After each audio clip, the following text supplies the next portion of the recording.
Hello everyone, it's Mama Do here. Yes, it's Missing Person Monday. So, for the second reading, we're going to look at Aubrey Dameron. I hope I'm saying that right. Aubrey was born October 22nd, 1995, here in Oklahoma, with brown eyes, brown hair. She grew to 5'10", and about 140 pounds.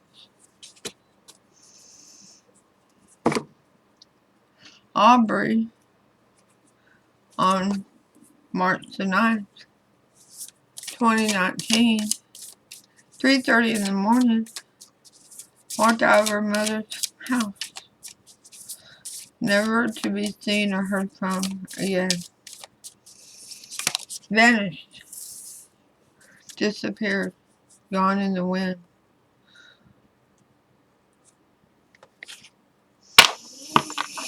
Let me tell you about this young lady, beautiful lady. She was born a male. That's important, right? She identifies as transgender. Yes, that's what really matters. That's super important, because that's how she felt good in her own skin. She figured out who she is. Bravo. Bravo, Aubrey. And she's indigenous. She's a member of the Cherokee tribe. Now, all this took place in Delaware County. Let me go ahead and give you the phone number to their sheriff's department, which is 918-207-3300. And while I'm at it, the Oklahoma State Bureau of Investigation's phone number is 1-800-522-8017, or you can send them tips at all capitals from here on out. OKBLOK.gov.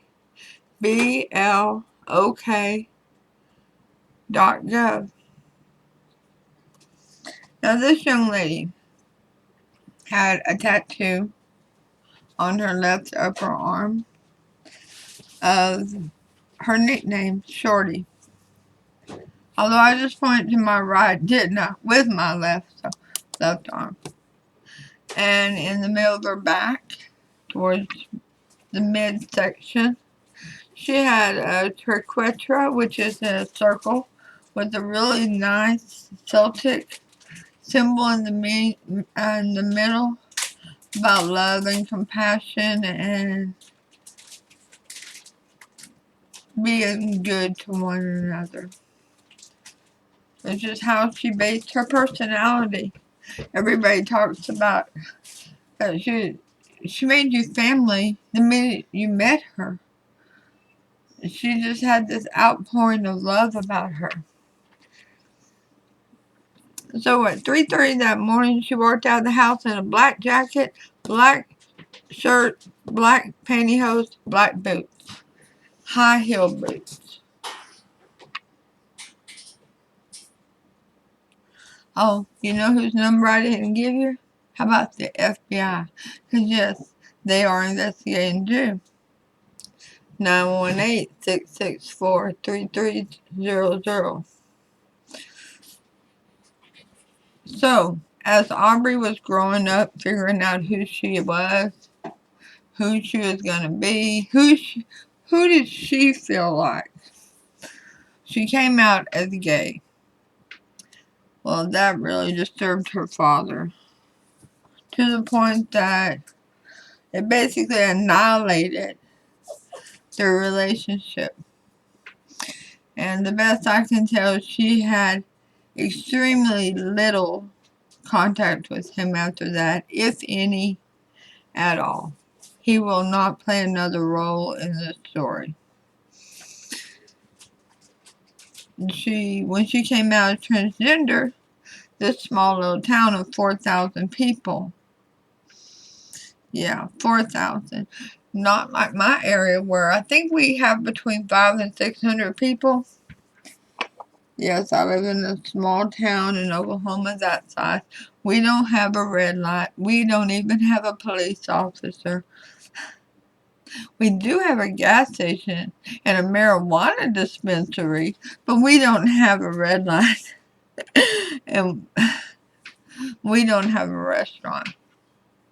But they kicked her out of church. Yeah, told her she wasn't allowed in their building.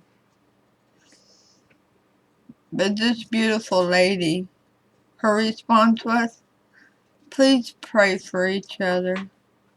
Please, simply pray for one another. So rather than meeting them with the judgmental way that they met her that particular day, she turned the stone around and offered them comfort to please pray. Please pray for one another. Now, that's only page 1 of my notes. Okay. How many are there, you ask?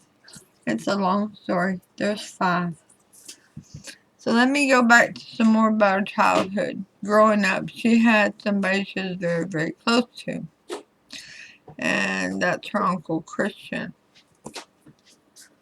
Because he was born 6 months before her. So he's 6 months older than her. And they grew up like brother and sister. Very, very close. Spent a lot of time together. Lots of laughter, lots of getting these things going on. And Uncle Christian describes Aubrey as his rock, his support system. And I know that Aubrey saw him as the same. Because at home she was facing so many dilemmas. You see, Mom, we already know that Dad is skipping out on her. Mom and stepfather are active and known meth addicts. So home is unpredictable, volatile. Is there groceries? Is there food? Is there utilities? Is there even a clean towel to take a shower? Is anybody overdosed in the house today? Wow, what a way for a child to grow up. Needless to say, it will be a factor in her choosing to use illicit substances later on in her life.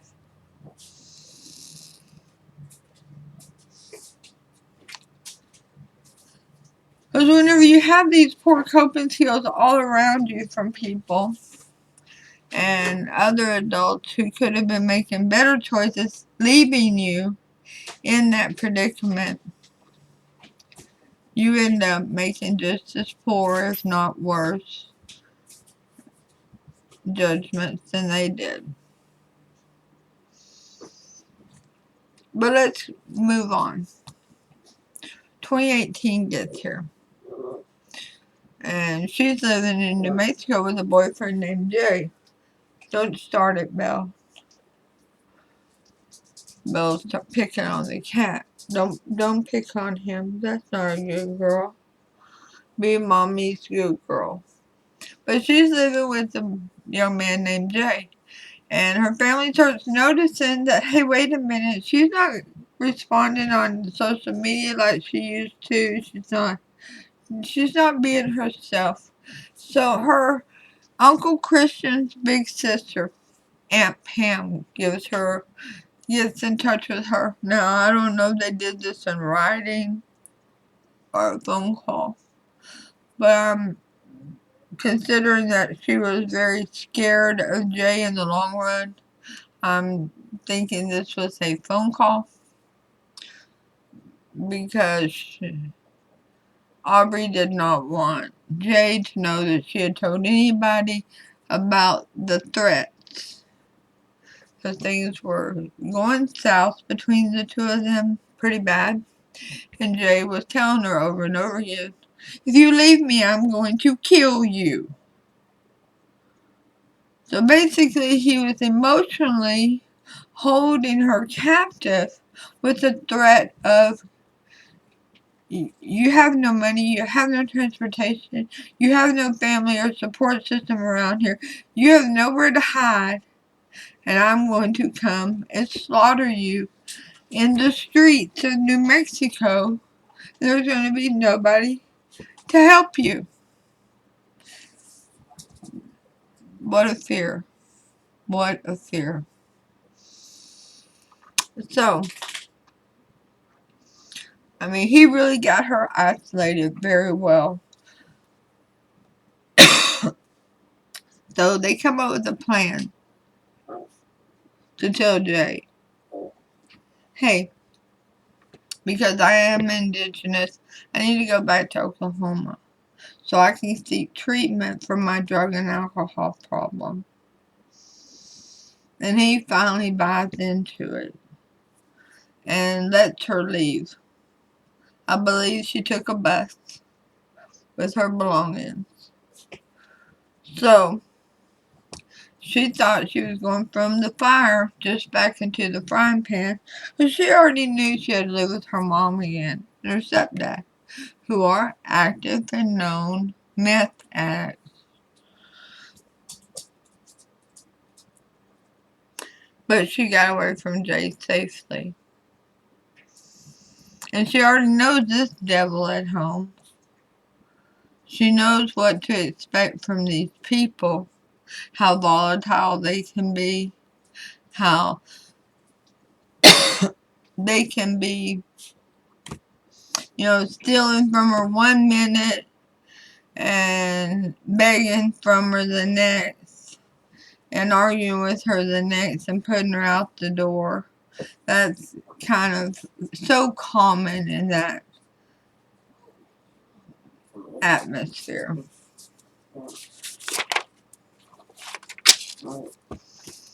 Okay, we're going to stop for a second and I'll get back on this because now we're getting at the disappearance, alright? So for those invested in this reading, whether you're family, friend, soul tribe, or you are a law enforcement officer, investigator, searcher, your affirmation card is today, I am confident. Today I am who I am, and I am capable of doing anything that I put my mind to. I can do this. I can have success in this. I can break this person. I can break this case. I can find Aubrey and bring her home to those who love her. And the synopsis of this reading is sunglasses. Somebody looked right over the evidence. Watching, looking, stalking, gaslighting, perception, focusing out. Yeah. There is somebody that basically was watching after the disappearance to see whether fingers were going to start wagging in their direction if anybody realized what had happened. So the romance card for this reading is keep an open mind. You marked them off your list? No. Put them back on that list. Because you're going to start a brand new notebook, okay? You're going to start this investigation from scratch.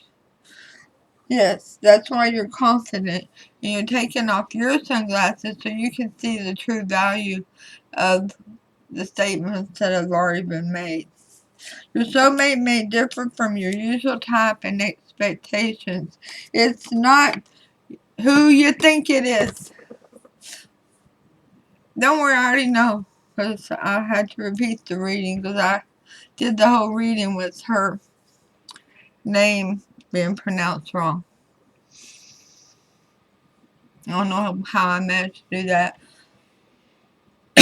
But it's not who you think it is, okay? It's not daddy. And it's not stepdaddy. So let's keep going. Healthy lifestyle.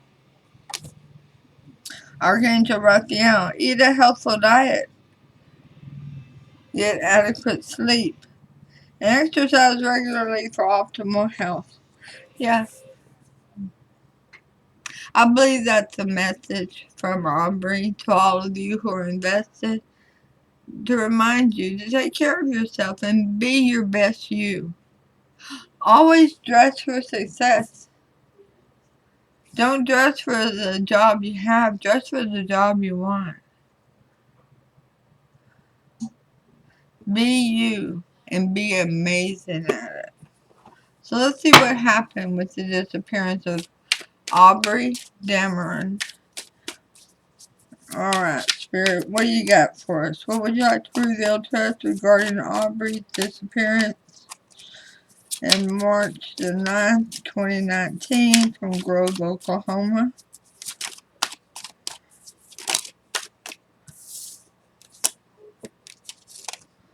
Alright.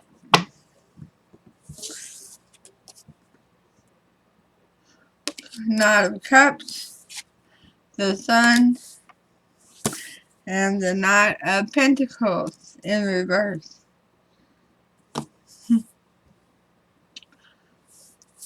Somebody wants some love, and yeah, somebody wants to try something out,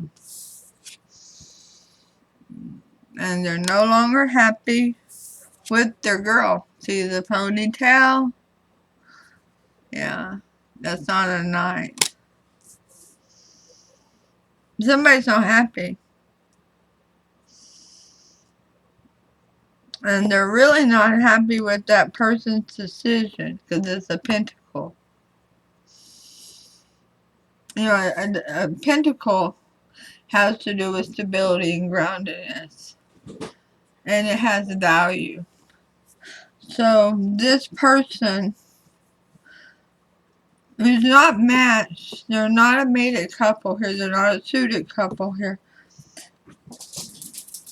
is not happy with this female's decision to do something. What did that female do that upset this male, Spirit? Thank you for all messages regarding the disappearance of Aubrey. The Ace of Wands in reverse.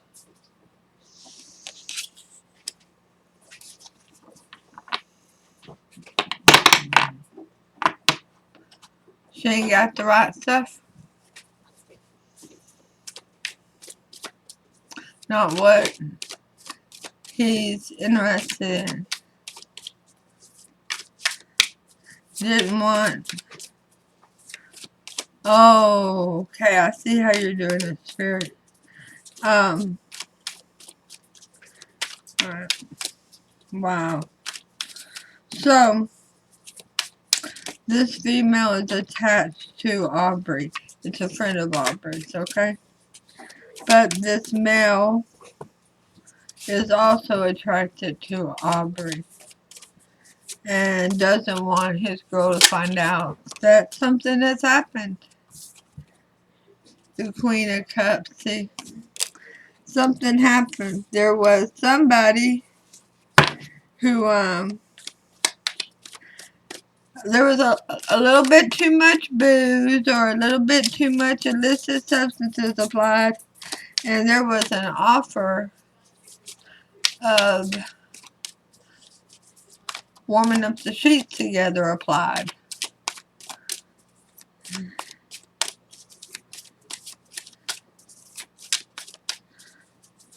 Somebody did the dirty. Not that night. And wanted to keep it a secret. The Page of Cups in reverse did not want that secret out. No. No, the town can't know that he, this straight-laced cowboy type, had a one-night stand with a transgender female that's rather, I wouldn't call her flamboyant. I'd say she was just absolutely stunning, and I wish I had her enthusiasm for it. He didn't want to ruin his reputation. That's the Four of Pentacles. He couldn't afford to lose his reputation for this indiscretion. He saw something.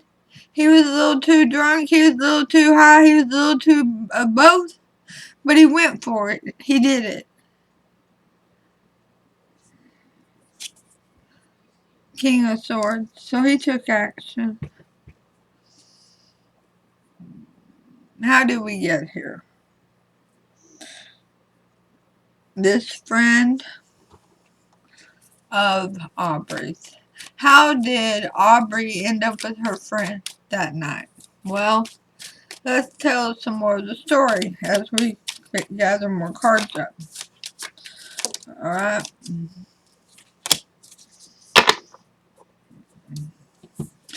Yeah, he says he's got to maintain who he is.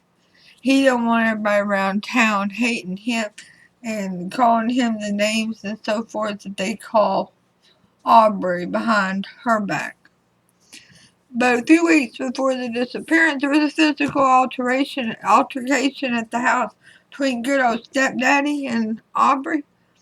Yeah, well, I don't know how it got started. I don't even know how it ended. Except for that Aubrey was charged with assault and battery.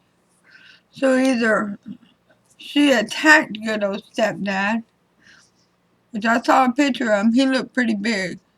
And Aubrey looks like she's about, my size around, but taller. Now either if Aubrey attacked him, I can see her being accused of that. But I could also see her being the one arrested due to closed-mindedness. If she was defending herself and picked up something and finally got the score even. And he was the one with the knot on his noggin when they arrived. The next incident is March the 9th, when she got dressed, took her phone, took her purse, and walked out the front door. Mom goes out behind her. I don't know if it's lack of parenting skills, lack of being sober,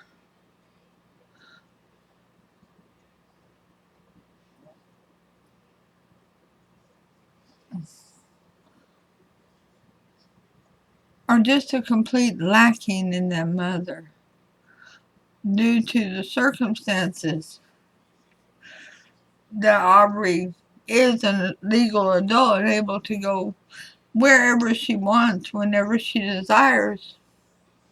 But the only question she asked her was, "Where are you going?" Aubrey's reply, "Somewhere," and never attempted to ask her another question, did not attempt to get her to stay until daylight when it would be safe for her to venture onto the roads. And 13 minutes later was the last cell phone ping. Now what happened in those 13 minutes? Well, Aubrey was playing on her cell phone. I say playing. She was on Facebook. They know that for certain. She had posted on there that she needed a ride. And she was trying to see if any of her friends were awake that could give her a ride. Nobody knows for sure if anybody ever responded to her.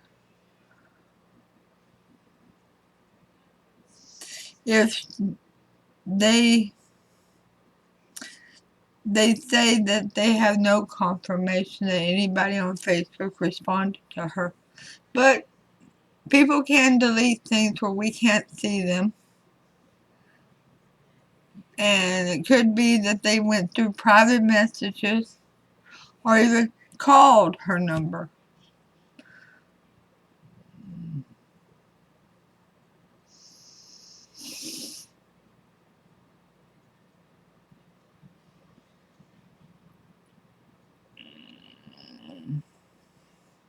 So she could have gotten picked up by somebody she knew.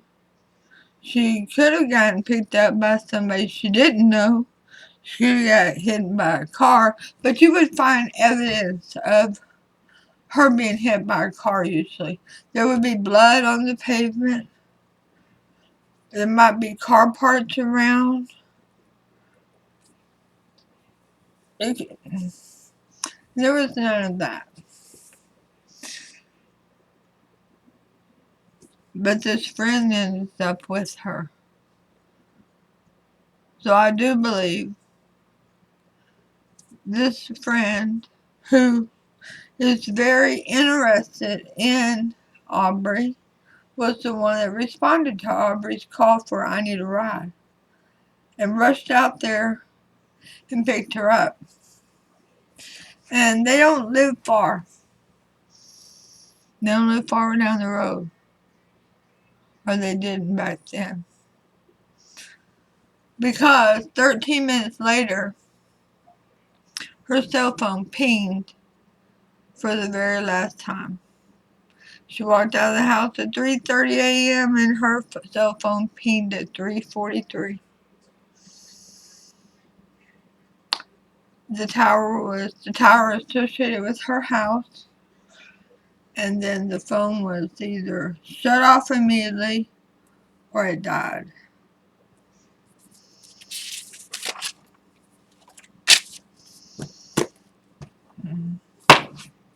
Did this friend pick Aubrey up as she was walking away from her mother's house? Yep. Queen of Swords? Yep. She was riding to the rescue. I have an idea. I have a plan. You can stay with me. You can stay with us. She has no idea. She has no idea that this boyfriend cheated on her by having a one-night stand with Aubrey, and is now terrified that people are going to find out, that Aubrey is going to tell it, that somebody is going to believe it. So what happened that night, Spirit, after this friend brought Aubrey back to her place?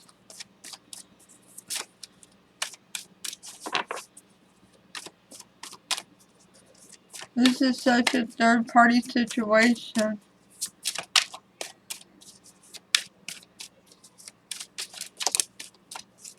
The girlfriend, by the way, still doesn't know why. Knight of Swords in reverse. The guy wanting to protect his reputation. He don't want people to think of him like that. So he's got to take out the threat. The threat to his reputation, the threat to his relationship. It has to be done with. Dealt with. So, Spirit, does this girl know that her boyfriend attacked Aubrey? Did this female witness?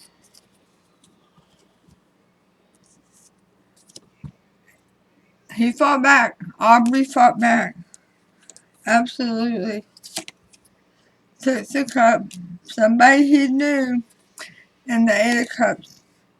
Somebody he never wanted to be with again. It was a regret. That night, the two of them, Aubrey and this guy.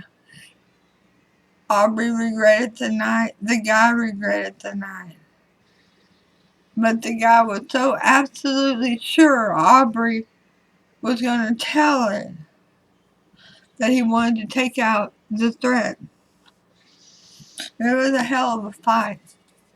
Aubrey didn't go down without a struggle. Aubrey tried to save herself. So, how did this person harm Aubrey?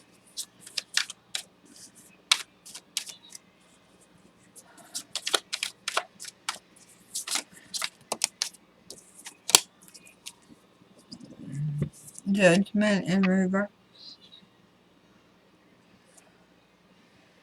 On top of them, okay.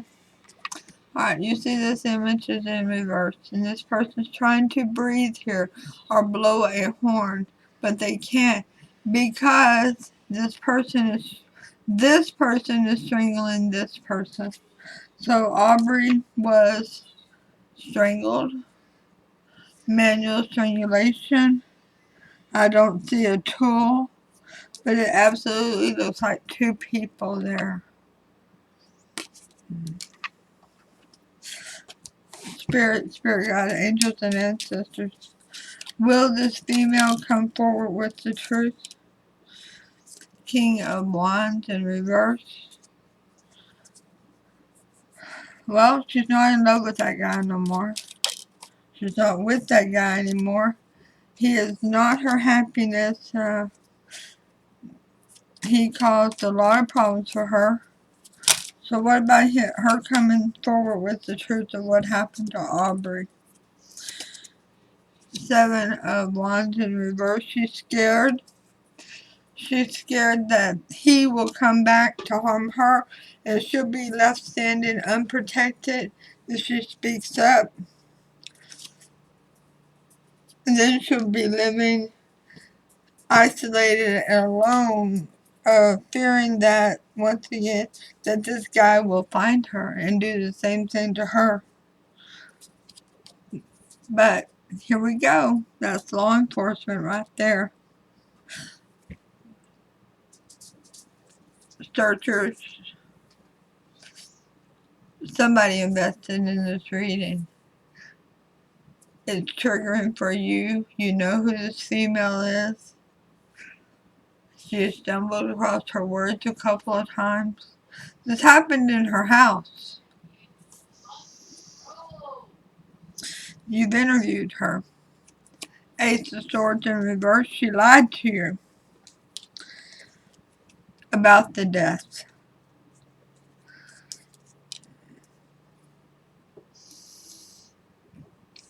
But she does want to speak up. She really does. Because she knows it's holding back from her happiness. She knows she's paying a debt of karma every day that she doesn't speak up and tell the truth of what happened to Aubrey. This woman, I won't say she's enlightened, but she certainly understands the law of attraction, and by not speaking up and help bringing the comfort and the peace to the families, the friends, the soul tribe of Aubrey Darman, that she is bringing heavy karma on herself. So, where is Aubrey's spirit? What was done with Aubrey's remains? Yeah, she's in a well, not far from her family's home. That's the Hermit in reverse now. She's down a well shaft. Yeah. Right around the land of this girl's house, and it's clarified by the sun, which means the well is not surrounded by a bunch of trees. It's not in a grove of trees. This well is pretty far away from a tree line. Okay, it's not near a bunch of flowers. It's by where an old house used to be. An old ranch house, as a matter of fact, okay? That's not there no more.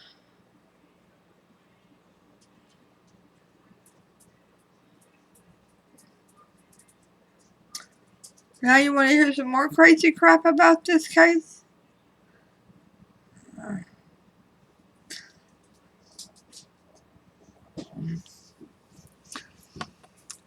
You haven't heard me tell you about the aunt and uncle much anymore. Well, Aubrey has a brother, Tommy, who at the time had a girlfriend who started a chat on Facebook, a post, and wanted to know, hey, have you seen Aubrey? When's the last time you seen Aubrey? How about you? We haven't talked to Aubrey. Whose house is Aubrey at? And everybody kept saying, I don't know. Haven't seen her. Haven't talked to her. Haven't heard from her. Now this is a social butterfly, folks. This is like the town social butterfly. She's the happiest. She is always laughing and being happy. And nobody's heard from her. Well, the aunt, Pam, sees the post. She goes, wait, time out. Wait. When was the last time anybody saw her? So they say March the 9th. This is March the 16th, a week later. She's been missing for a solid week now. So the aunt goes home to Uncle Christian. And he flips the hell out. Which he should. Because that's his heart right there. And he goes rushing over to Mom and Stepdaddy's house. And he wants to see her room. How she left it. And when he goes in, everything she owns is in boxes. It's all boxed up in U-Haul moving boxes. He goes, why? What happened here? And the mom says, oh, she was looking for something. What? Well, that's certainly not how you find it. But the one thing he did notice, and I don't think I've mentioned it, but Aubrey is an epileptic. She has seizures. And all of her current medication was sitting there in her room. She had no medicine with her. Her purse is missing. Her phone is missing. But her medicine is right there. Daily medicine to control seizure activity that can strike at any moment with no advance warning has been left behind, and she has not had any for a solid week. Well, this is when the police departments were notified, and in rushes the county, in rushes the sheriff's department, in rushes the tribal police. This happens all the time in Oklahoma. But we have more police show up than we know what to do with. And I love being at some situation. And the first thing the police walk up and want to know, are you a CBID holder? And I always say, no, none of us. Nope. We're your problem. You know? Because what they're saying is, if you are, now, especially here in Oklahoma, because we voted it again, anything that involves a tribal member has to include tribal police. So the police are notified.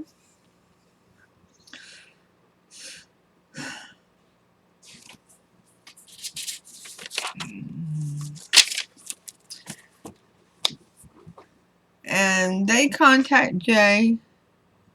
The family contacts Jay. The police contact Jay. He's now living in Colorado. Don't know if he's in another relationship or not. But he says 4 days earlier he got a phone call from some girl named Danetta Robotham, who told her, hey, I know where Aubrey is. He was like, so? She goes, well, I'm one of her best friends and I know what happened to her. She owes drug money and she's being held for ransom. If it's not paid, she won't be set free.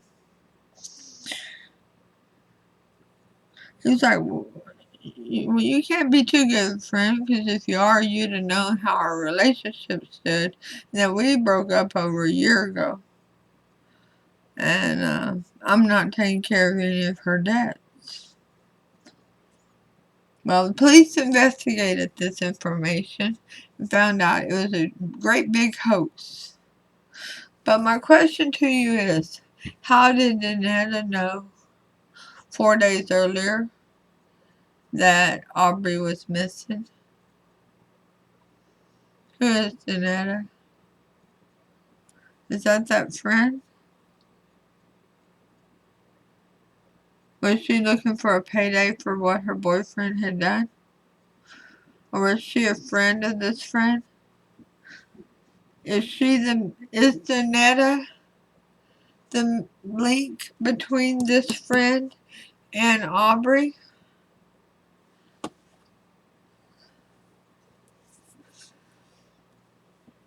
Because nobody else knew at that point, except for the family who watched her walk away at 3:30 in the morning, alone.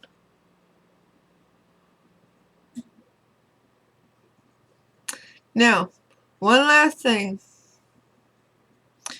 The next week finally, so it's 2 weeks now, since Aubrey has gone missing, the police finally decide, okay, well, maybe this adult missing person didn't actually want to walk away. They have been pretty consistent with basically having a lot of codependency in this situation with family and friends and soul tribe. Due to the drug use, due to the alcohol, due to the lack of finances and resources. So, they decide to search for her. Wow. Unbelievable. 2 weeks. Any evidence, any footprints are gone. And this Oklahoma wind, yeah, they've been blown away. They're gone. Because this town is right up there where Arkansas, Missouri, Kansas, and Oklahoma all meet. That ain't nothing but straight winds all the time.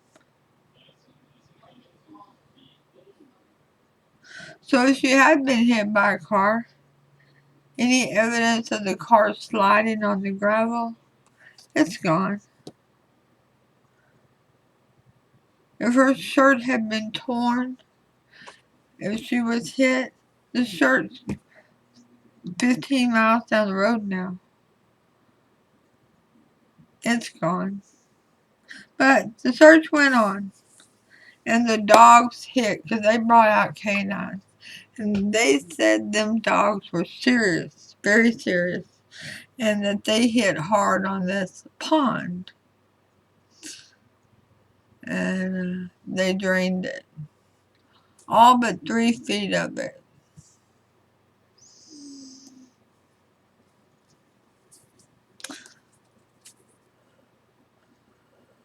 All but 3 feet. And they dragged the bottom. And they came up with a few things, but nothing that was associated with Aubrey. Now, could this person have just as easily thrown her in the water at first and then kept an eye out? And when they noticed she floated back up to the top, removed her and took her to the well so that she wouldn't be noticed Absolutely. Because they say the dogs went wild at that pond. And they were all hitting on that.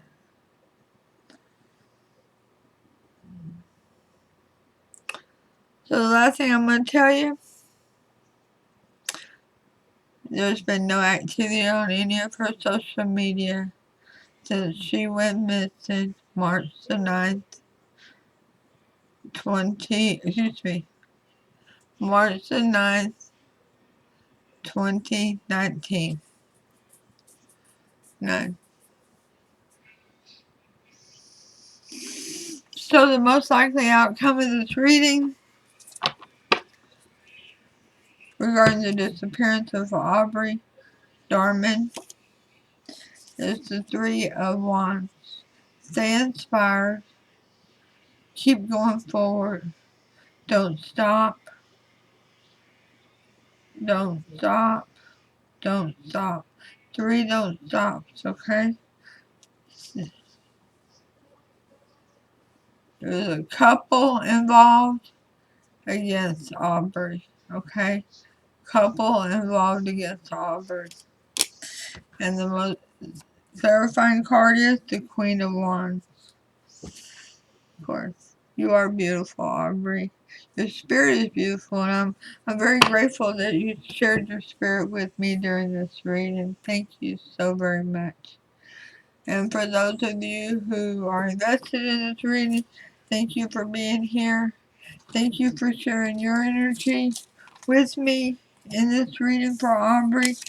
And remember that under no circumstances whatsoever will I ever accept or expect any financial gains regarding a missing person reading, regarding criminal case readings. These are meant to be a gift from Spirit to help bring guidance, to trigger memories, and to keep their names out there so that we can bring them home. So that one particular day, this person can wake up and go, you know what? I gotta tell what I know. That family deserves to know the truth, what happened. They deserve to have their loved one home. So I'll see you all soon with your next reading. Namaste.